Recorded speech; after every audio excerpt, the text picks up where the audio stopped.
Salut à toutes et à tous, c'est Ilyes. On se retrouve aujourd'hui pour une nouvelle interview. Je suis en compagnie de Nabil, qui est le préparateur physique attitré de Baysangour Shamsudinov.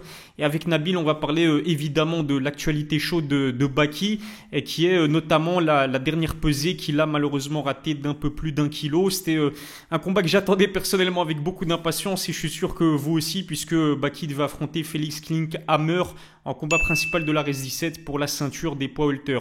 Nabil, c'est un plaisir de pouvoir discuter avec toi. Comment est-ce que tu te portes?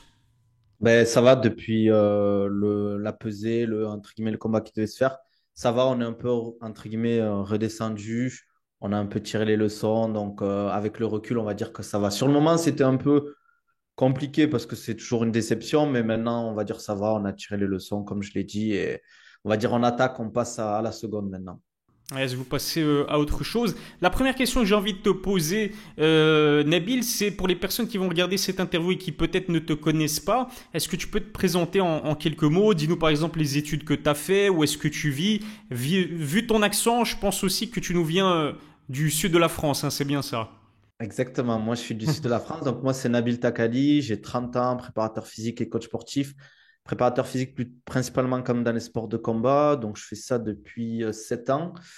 Donc, voilà, je suis connu, entre guillemets, principalement parce que je suis le préparateur physique de Baysangour et qui est Baki. Voilà, maintenant, je vis aux Émirats, mais c'est vrai que je viens du sud de la France et de Toulouse. Voilà, voilà. Ok, Toulousain du coup. Et dis-nous aussi, ça fait combien de temps que tu bosses avec Baki? C'est quoi ton rôle précisément du côté de... Enfin, avec Baysangour Shamsudinov, tu es son préparateur physique, mais tu l'épaules aussi, j'imagine, pour son cutting et ses pesées justement. Exactement. Moi, ça fait depuis que je le suis, je pourrais pas te dire la date exacte, mais ça fait bien avant son combat contre Attila. Pour ceux Ok, qui le suivent depuis un moment, c'était au 100% Fight, je crois. je pense, ouais. Donc, c'était bien avant. Il y a eu pas mal d'annulations. Donc, on avait commencé là. Ça fait un moment qu'on bosse ensemble avec Baysangour. Ça s'est toujours bien passé. Et moi, je m'occupe de la préparation physique. Je m'occupe de la dernière partie par rapport au cutting, la pesée, on va dire la dernière semaine, entre guillemets, où je l'accompagne vraiment, où je suis avec lui 24 heures sur 24 pour réussir la pesée. Sur l'aspect nutrition, des fois, il se gère sur certaines phases, des fois, il fait appel à un nutritionniste. Ça dépend des demandes qu'il a, des échéances, et s'il a besoin d'aide sur certaines choses. Donc, voilà. Moi, je gère plus préparation physique, donc pour le préparer au niveau performance, et sur la dernière semaine, la Fight Week. Ok, Et je très l'aide intéressant. aussi des fois un peu sur le game plan, on regarde les combats ensemble, etc. Je l'aide aussi, entre guillemets, pour simuler, entre guillemets, son adversaire, pour faire des simulations de combat, pour travailler les automatismes, etc. Voilà. Après, je ne suis pas son coach de MMA ni son coach de sol. Son coach de sol, c'est Mehdi. Son coach principal, c'est Eddy. Et voilà, des fois, il travaille avec Fernand et d'autres coachs aussi. Bon à savoir, t'es multitâche en quelque sorte. Et l'autre question que j'ai vraiment envie de te poser, c'est de savoir finalement comment est-ce qu'il se porte Baki depuis cette pesée ratée, depuis l'annulation de son combat contre Félix Klinkhammer, aussi bien physiquement que mentalement, comment il va Baki? Ben là, ça va beaucoup mieux, alhamdoulilah. Franchement, il a bien récupéré. Même le jour, entre guillemets, de la pesée, le soir même, je te dis, il faisait du shadow. Il était chaud pour combattre, entre guillemets, parce qu'il avait bien rechargé, il avait bien mangé, bien bu. Il a vite récupéré. C'est vrai que pour la plupart des gens, ça peut choquer de se dire ben, qu'il est tombé dans les pommes, qu'il a raté sa pesée, etc. C'est des choses qui peuvent arriver. Moi, je le souhaite à personne quand même au niveau de tomber dans les pommes. Mais bon, il a vite récupéré. On a fait attention à voir ses constantes, etc. C'est pas si grave que ça. Il n'a pas fini à l'hôpital non plus. C'est juste des choses qu'il faut éviter et qui peuvent arriver. Qui peuvent arriver. Mais ça va beaucoup mieux maintenant. Déjà ça c'est bon à savoir et heureusement que Baïsongour se porte mieux, même d'un point de vue moral, hein, parce que c'était le combat le plus important de sa jeune carrière, combattre pour une ceinture des poids welter à la RES. Et puis on parlera justement un peu plus tard, si tu le veux bien Nabil, de la suite de sa carrière. Ce qu'il faut dire c'est que tenons... Attends, comment est-ce qu'on peut dire ça? On va s'en tenir aux faits. Pourquoi compliquer les choses simples? Il a raté sa pesée d'1 kg 200, hein, c'est ça, d'1 kg 200 grammes. Il était Un à kilo 60... 100, je crois. Un kilo 1 kg 100, parce 100. qu'il y a une tolérance de 100 grammes. Vu que c'est, entre guillemets, la catégorie 77, il le considère en LBS. Donc, il y a toujours 100 grammes pour les ceintures. Donc, il y avait un kilo 100 grammes de raté, entre guillemets. Ok, très bien. Du coup, 1 kg 100 g de plus par rapport au poids qui est requis pour disputer une ceinture dans la catégorie des poids welter. Félix Klinkhammer, c'était son adversaire. Je l'ai dit, Ares 17, combat principal, combat pour le titre. Explique-nous qu'est-ce qui s'est passé. Corrige-moi si je me trompe. C'est la première fois que Baki rate une pesée. Mais là, c'est vrai que c'était le combat le plus important de sa jeune carrière. Donc c'est d'autant plus fâcheux, on va dire. Qu'est-ce qui s'est passé, Nabil? Euh, tout se passait bien. Franchement, tout se passait bien. On perdait bien le poids. On n'avait pas de difficulté à perdre le poids. Il se sentait super bien. Le soir, hein, d'habitude, ça se passe toujours entre guillemets comme ça. C'est juste qu'on adapte en fonction des pesées, etc. Et là, ça se passait super bien. On s'est dit, OK, on finit de cutter entre guillemets le matin de la pesée. Parce qu'il était tard. On avait fini vers minuit à peu près, vers minuit, 1 heure. On le laisse récupérer. Et le matin, on se lève, petit à petit on prépare, etc. On commence à cutter. On voit qu'il a du mal, on va dire, à perdre le poids. Et bon, on s'est dit, ça va être compliqué. Donc, on continue, on insiste, on adapte en fonction de ça parce qu'il nous restait du temps quand même. On ne va pas se mentir, il nous restait du temps. Mais c'est vrai que le poids, enfin, ça mettait du temps et on sortait très peu de kilos par rapport à l'effort et au temps qu'on mettait en place. Et moi, je le connais bien. Baïsangour, c'est quelqu'un de très courageux qui a un énorme mental. Et quand je sens que pour lui, je vois que c'est compliqué, je sais que c'est, on va dire, je me suis dit, avec le timing qu'on avait, même si c'était une ceinture FC, honnêtement, je n'aurais pas insisté au niveau de sa santé. Parce que c'est quelqu'un qui a une énorme résilience, qui montre pas qu'il est dans la difficulté. Et il y a des messages, on va dire, visuels, je vois, entre guillemets, quand il est vraiment dans le dur. Donc là, on n'a pas voulu insister avec son équipe. On s'est dit, bon, on va pas insister. C'est un combat important, certes, mais la santé avant tout. Et comme je le dis souvent, je ne mettrai jamais mes athlètes en danger pour un combat. Il y a beaucoup plus important que ça. Parmi les choses que tu as décelées dans son body language, par exemple, à Baïsangour, et qui t'ont fait dire que c'était très compliqué cette fois-ci, il y avait quoi, par exemple, concrètement, au-delà du fait qu'il est tombé dans les pommes? Le manque de motivation à faire le poids, en fait. Il Ok. s'est dit, oh, ça va être dur, ça va être long et tout. Et d'habitude, il est jamais comme ça. Il est plutôt dans, allez, les gars, on y va, on tient, etc. Ça va bien se passer. Là, je sentais qu'en fait, dans ses mots, dans son langage, c'était compliqué mentalement pour lui. Si c'est compliqué mentalement pour lui, c'est qu'on est déjà dans très dur. Donc, même, on a eu aussi les alertes, entre guillemets, comme tu disais, où il est tombé dans les pommes. Et ça, c'est des choses, entre guillemets, faut vite réagir. Il ne faut pas se dire, bon, on essaye quand même de faire le poids, etc. Quand ça arrive 2 fois, franchement, il ne faut pas insister, quoi. On aurait, je ne pense pas qu'on aurait pu faire le poids jusqu'à 11 heures. Et même si on l'aurait fait, il aurait été tellement dans un état que je ne sais pas si le combat aurait eu lieu derrière, en fait. Il aurait peut-être fini à l'hôpital, etc. Ou le médecin nous aurait dit, bon, là, franchement, c'est compliqué. Je pense qu'il faut aller faire des examens et tout. Donc, je ne voulais pas prendre ce risque-là. Comme je dis, le combat, il peut se refaire dans quelques mois. Et je n'ai pas envie d'avoir de regrets de me dire il finit à l'hôpital.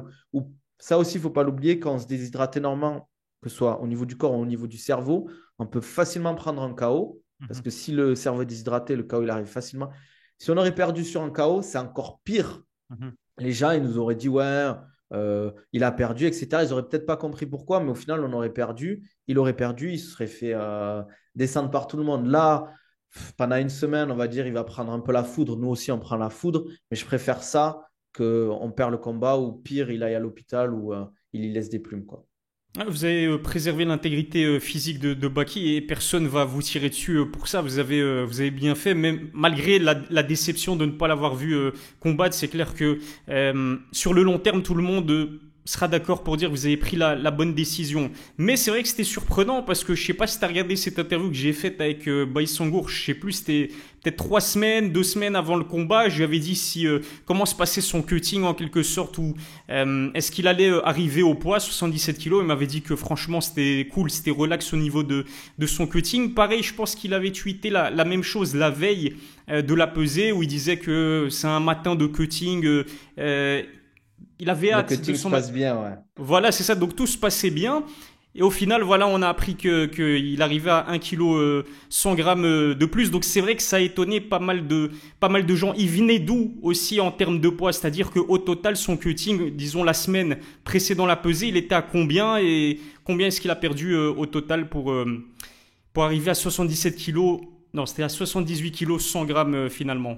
Ouais, le lundi, je crois qu'il était à 85, un truc comme ça, le lundi de la Fight Week. En fait, franchement, ça se passait super bien. Et juste d'un coup, en fait, il a arrêté de perdre, entre guillemets, de l'eau. Après, il y a plusieurs explications. Il y en a une quand même qu'il faut prendre en compte et que les gens ne se rendent pas compte. C'est qu'il a quand même, vous allez dire, ouais, il abuse, mais il a quand même enchaîné beaucoup de combats et surtout, en fait, il a enchaîné les camps. Par exemple, il a fini son combat, il est directement en août, il est parti avec Ramzat faire son camp. C'est un camp difficile, c'est un camp long où il s'entraîne 2 fois par jour. Ça, c'est pas anodin et surtout, en fait, il a enchaîné derrière sur son camp et ça peut jouer, en fait. Physiologiquement, il peut se passer des choses. Je pense que c'est multifactoriel. Il y a ça qui est à prendre en compte. Il y a aussi peut-être des fois, en fait, là, franchement, c'est pas passé parce que c'est au bout d'un moment, en fait, le corps avec la fatigue, l'accumulation de tout ça, mais il s'est dit stop, il se protège, entre guillemets. Vu qu'il veut plus perdre d'eau, il se protège. Et c'est peut-être aussi, c'est comme tu le disais, on en parlait, je crois, en off. Bon, on en parlera peut-être plus tard. On a tiré les leçons et on se dit peut-être faudrait voir pour la prochaine fois, pas forcément le prochain combat, mais dans le futur, envisager une montée de catégorie. Parce que souvent, les gens, ils parlent, ils disent ouais, en 70 kilos, il pourrait combattre. Franchement, il faudrait qu'il se coupe une jambe pour combattre en Ouais. 70. 84, c'est beaucoup plus plausible. Non, 70 kilos, en plus, c'est un mastodonte, hein. Franchement, il a que 22 ans. Bah, déjà, quand il avait 20 ans, on voyait que physiquement, je le disais dans une précédente de mes vidéos, mais bah, c'est un athlète de fou. C'est du style de Kamaru Usman, par exemple. Il est sec, masse musculaire gigantesque. Enfin, toi, personnellement, qui es préparateur physique, le corps de Baki, le physique de Baki, tu l'évalues comment en tant qu'athlète? C'est un monstre, c'est une machine, en vérité. Franchement, en fait, ce qui est choquant, c'est surtout par rapport à son âge, en fait. Le physique qu'il Mhm. a par rapport à son âge. Et surtout quand il monte, par exemple, souvent au camp, il peut monter jusqu'à 93 kilos. Il n'est pas grand, en fait. Il a encore les abdos qu'on voit très bien. Il n'a pas de.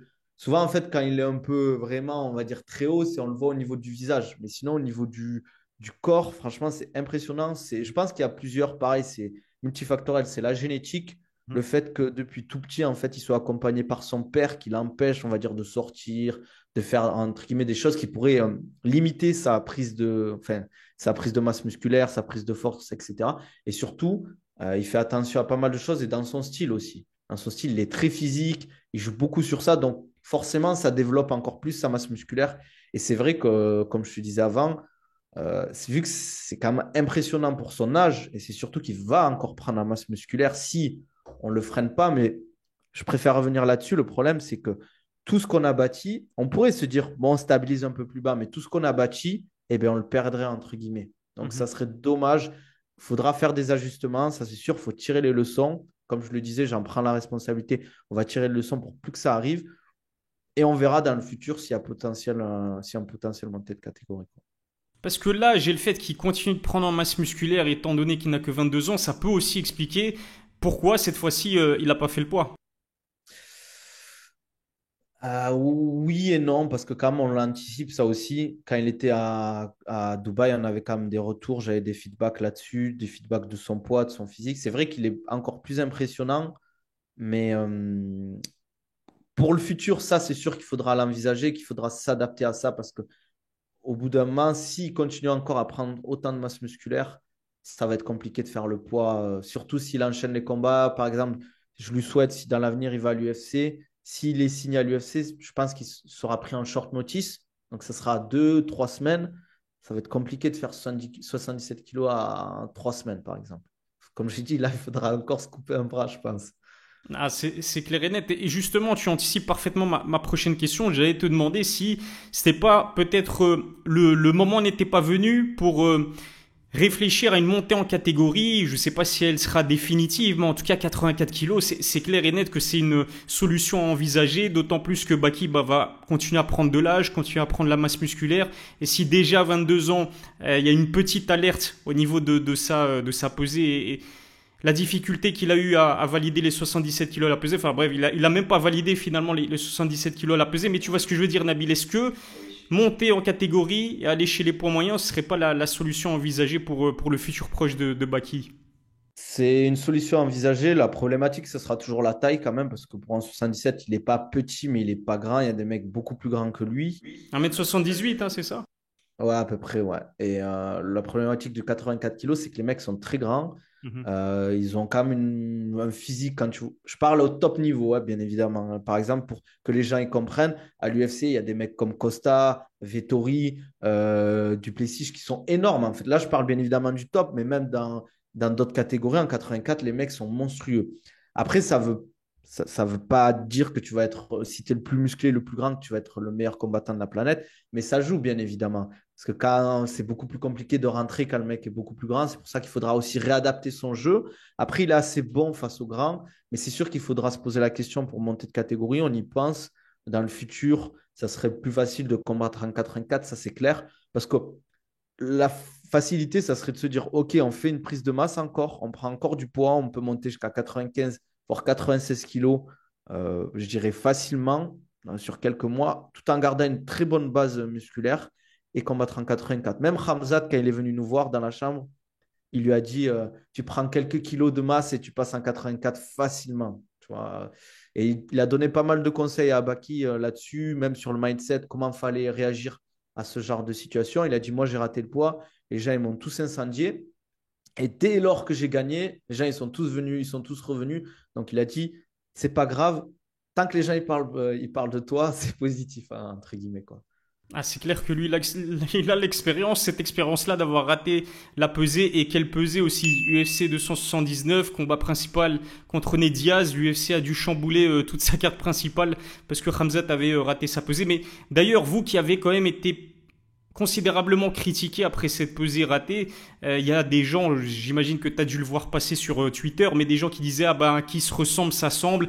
Khamzat il rate sa pesée, du coup il est en contact de Baïsangour et il rate également la pesée. Bref, ce que j'ai envie de te poser comme question justement, c'est toi personnellement et Baïsangour, comment est-ce que vous avez vécu ces très nombreuses critiques de fans, notamment des personnes qui ont acheté leur ticket pour assister à l'Ares 17. Et on va pas se mentir, Nabil, tu sais très bien autant que moi que peut-être 90% des personnes qui ont acheté leur ticket pour assister à la Res 17 l'ont fait pour assister en priorité à la performance de Baïsangour. Comment est-ce que vous avez vécu ces critiques-là? Sangour, il les a pas mal pris parce qu'il sait que c'est le jeu, ça fait partie des réseaux, surtout en fait avec tout ce qui se passe avec Cédric Doumbé. Maintenant, on va dire il est forgé à ça, à prendre des tirs de tous les côtés. C'est vrai que moi je l'ai vécu comme quand même un échec, une déception parce que c'est comme ça reste mon athlète et comme je le dis, je prends la responsabilité de l'échec de la pesée. Euh, il faut quand même prendre du recul là-dessus. Moi, je privilégie toujours, comme je l'ai dit, la santé à l'athlète. Donc, c'est pas, pour moi, entre guillemets, c'est pas grave. Après, je suis déçu pour les gens qui avaient payé leur billet, qui venaient peut-être des fois de l'autre bout de la France pour voir ce combat. Ça, c'est sûr que ça fait mal au cœur parce que les gens, ben, ils attendaient ce combat, ils voulaient le voir. Là, ça me fait un peu de peine pour eux. Et c'est vrai qu'il faut accepter les critiques quand elles sont constructives. Des fois, elles peuvent on va dire, t'aider à progresser. Par contre, les critiques qui sont non constructives, les insultes, franchement, on passe à côté parce que c'est le jeu des réseaux. Ça fait partie du game, comme on dit. Quand tu es surtout une personnalité comme Baïsangour, plus il va avancer dans sa carrière, plus il aura de critiques. Et ça, faut l'accepter. Si tu n'as pas le coffre pour encaisser ce genre de choses, c'est que ce sport et surtout la notoriété qu'il a, il va pas pouvoir tenir. Donc, c'est sûr que nous, on l'a vu quand même comme un échec parce qu'il faut rester professionnel et la pesée, c'est la base du combattant. Avant même de faire le combat, si tu valides pas la pesée, tu n'es pas professionnel. Et ça, je l'entends totalement. Et c'est pour ça que, comme je le répète à chaque fois, on va tirer les leçons de ça pour que ça n'arrive plus jamais. C'est sûr que je ne dis pas que c'est entre guillemets, il ne faut pas l'oublier qu'une pesée, c'est pas facile à faire physiquement, psychologiquement, mais il faut le faire. Il faut le faire. C'est pour ça que je prends la responsabilité et je ne vais pas me cacher derrière une excuse. Ça ne sert à rien en fait de trouver des excuses. Il faut juste tirer les leçons et avancer. Si tu pouvais faire quelque chose de différent, si tu pouvais t'y prendre différemment justement pour, allez, disons qu'on remonte un petit peu dans le temps, on recule dans le temps et on te dit que tu as la possibilité de changer une méthode que tu as mis en application pour la dernière pesée de Baïsangour Shamsudinov, comment est-ce que tu t'y prendrais différemment, Nabil? C'est plus en fait son training camp à Dubaï. Mhm. Vu qu'en fait il vivait avec Ramzat et que c'était pas nous qui avons la main sur la nutrition, c'était pas. En fait, ils reçoivent des repas dans la maison où il y a tous les combattants et en fait ils mangent entre guillemets comme ils veulent. Et vu qu'ils s'entraînaient beaucoup dans un autre pays, l'adaptation elle a dû prendre un peu de temps, etc. En fait, il mangeait ce qu'il avait. Et vu qu'il Mhm. s'entraînait beaucoup, ça a pu jouer, entre guillemets, sur ça. C'est pour ça qu'il faut monitorer, en fait, si on peut tout le temps. Mais la problématique, c'est que vu qu'il n'est pas chez lui, il ne peut Mhm. pas forcément aller faire des courses cuisiner comme il veut. C'est compliqué. Et si j'avais eu, entre guillemets, ou qu'il avait eu un nutritionniste qui vraiment gérait au grand près ses repas, etc., qui monitorait son poids, qu'on voyait l'évolution au fil du temps, c'est ça que j'aurais pu faire, hein. Mais c'est vrai que quand il est à Dubaï, on n'a pas trop la main. Lui non plus, il n'a pas trop la main parce qu'il ne va pas arriver. C'est comme si quand tu es invité chez quelqu'un, après, c'est sûr que ce n'est pas forcément une excuse, mais tu n'arrives pas en mode, tu vas dans sa cuisine, tu dis, ben, moi, je veux manger ça, je veux que ce soit ça, ça, ça. C'est plus compliqué. Donc, mais c'est ça que j'aurais fait si, pour éviter pour que ce soit. Je ne dis pas qu'on l'aurait pas raté, attention, mais pour éviter mettre le moins d'aléatoire possible. Intéressant. L'autre question intéressante ou pas que j'ai envie de te poser, en fait, c'est un gars qui a écrit ça en commentaire dans ma précédente vidéo où justement j'évoquais la pesée ratée de Baysangour Shamsudinov. Dans ce commentaire, qu'est-ce qu'il nous a dit ce monsieur? Il a dit que peut-être que l'échec au niveau de sa pesée de Baki s'expliquait peut-être par un surplus de stress lié non seulement à la pression du combat pour le titre contre Félix Klinghammer, mais aussi du trash talk avec Cédric Doumbé. Toi, t'en penses quoi? Est-ce que c'est une possibilité?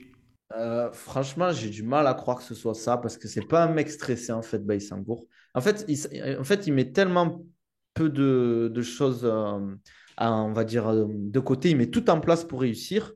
Il s'entraîne dur. Il est très stratégique dans ses préparations. Et pareil, même pour les trucs sur Cédric Doumbé, des fois, il y a un truc qui sort de Cédric sur Baki. On en rigole, entre guillemets, quoi. Il me Mhm. dit, ah, il a sorti ça, on en rigole. On ne se prend pas la tête avec ça. On a l'habitude, on sait comment il fonctionne, Cédric. Donc, franchement, il ne se prend pas la tête avec ça. Je ne pense pas que ça allait affecter. On en a parlé et franchement, il m'a dit que non. Il aurait été honnête avec moi, il me l'aurait dit.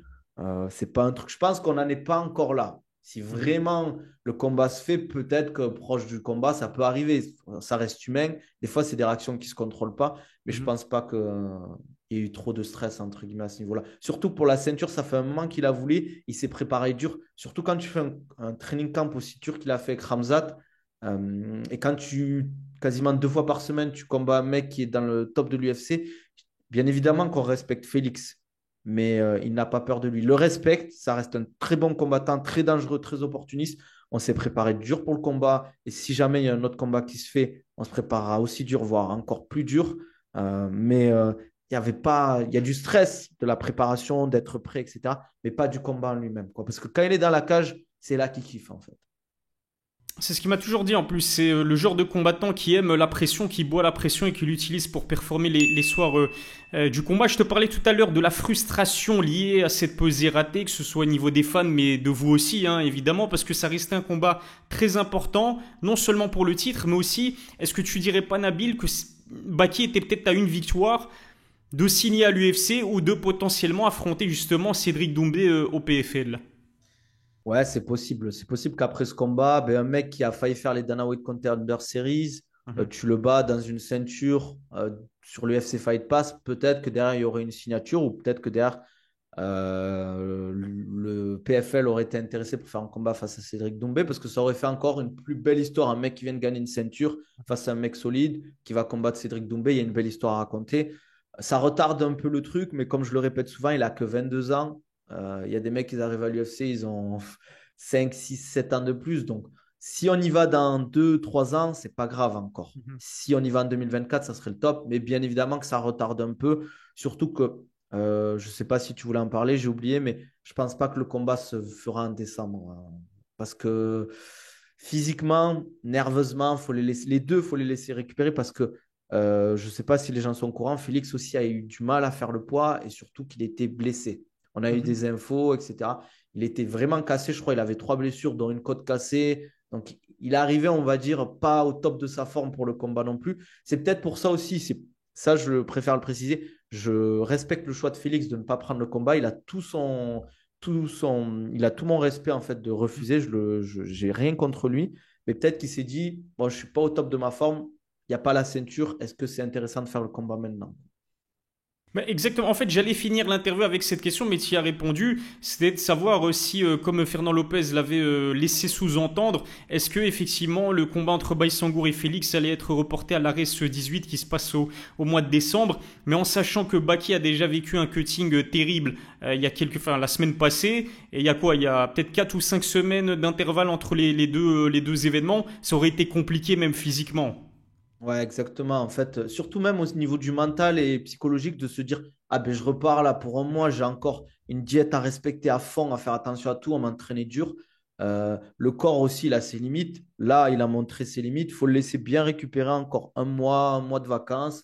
Et après, peut-être partir sur autre chose quand tu as une date ou pas. Et se dire, peut-être, moi, je vois bien un combat soit en mars avant le ramadan, Mhm. soit après le mois de ramadan, parce que ben, même si c'est après le mois de Ramadan, ce serait plus vers juin parce qu'il faut quand même une vraie préparation pour le combat. Je pense que ça serait plus intéressant. Et surtout, même, je trouve, au niveau du Ares, ça serait pas intéressant de mettre 4 ceintures sur la même carte. Ça ferait Mhm. beaucoup. Ça Ouais. ferait quand même une carte super longue derrière en plus. Même, je vois pas l'intérêt là actuellement, franchement. Ouais, ouais, c'est vrai que je te donne raison pour le coup. Et dernière question, je te parlais de l'UFC ou d'un combat contre Cédric Doumbé au PFL il y a quelques instants. Toi, personnellement, qu'est-ce que tu préfères? Est-ce que tu préférerais que Baki combatte pour le titre à l'ARES, imaginons qu'il gagne et ensuite qu'il s'envole vers l'UFC? Ou est-ce que tu dirais pas que ce serait une meilleure idée qu'avant l'UFC, il dispute justement un méga fight? Pour moi, je lui ai dit aussi en interview, mais pour moi, ce serait potentiellement le combat le plus marquant de l'histoire du MMA français contre Cédric Doumbé au PFL. Imaginons que ce combat se fasse à l'Accor Arena, ça ferait sold out en quelques heures. Je pense que honnêtement, ça serait s'il a la ceinture, ce que je lui souhaite, Inch'Allah.